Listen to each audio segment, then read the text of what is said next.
Hi, skaters. Natasha here, sports dietitian. Let's talk about the importance of nutrition on mental health.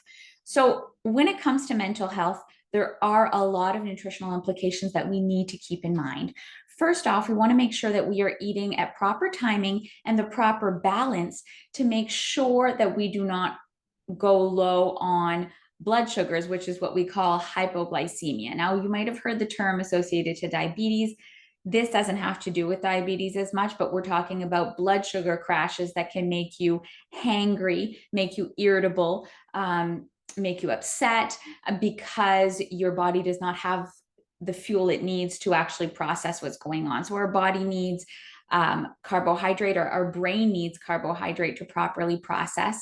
And we want to make sure that that's delivered throughout the day and there isn't periods of time where that fuel is not delivered to the brain. Okay, so the first step is making sure you're eating every 3 hours and we're eating balanced. So we're having some protein, which is the beans, the chicken, the milk, tofu, peanut butter, eggs, along with the carbs, which would be our fruit, our grains, bread, pasta, rice, cereal, granola bars, muffins.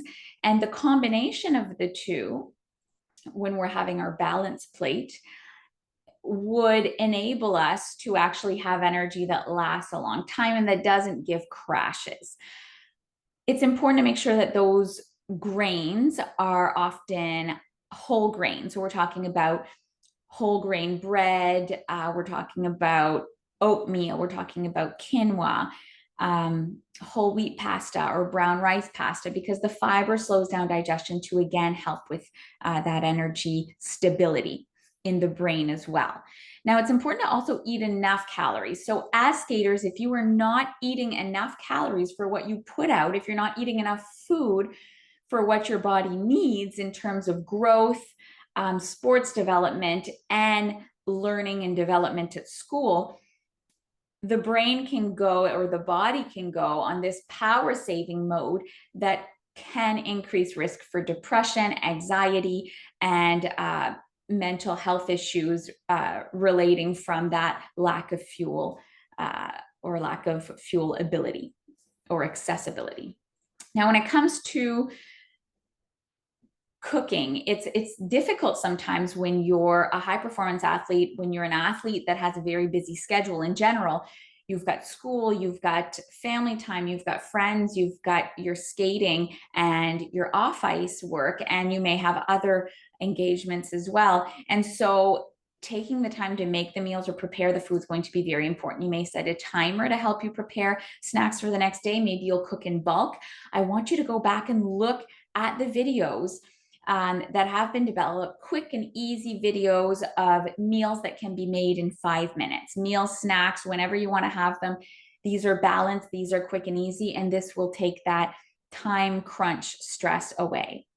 Hydration is going to be important too, sipping liquids regularly throughout the day. Now, if you chug, you're not going to absorb a large quantity of it. You'll just end up needing to go to the washroom. But if you're sipping liquid regularly, and you can check out the video on hydration to give you more information about that.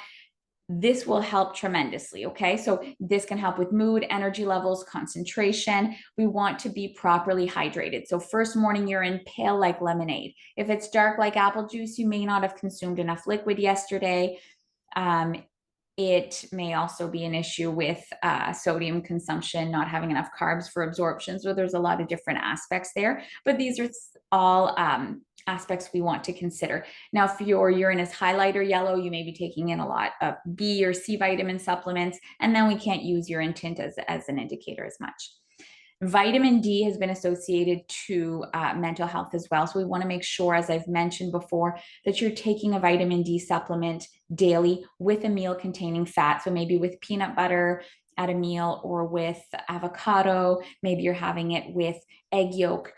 So whatever is going to help you absorb that vitamin D. And again, the supplement's going to range between 400 or 500 international units a day to maybe about 1,000 international units a day as a general recommendation. Of course, personalized recommendations can exist as well.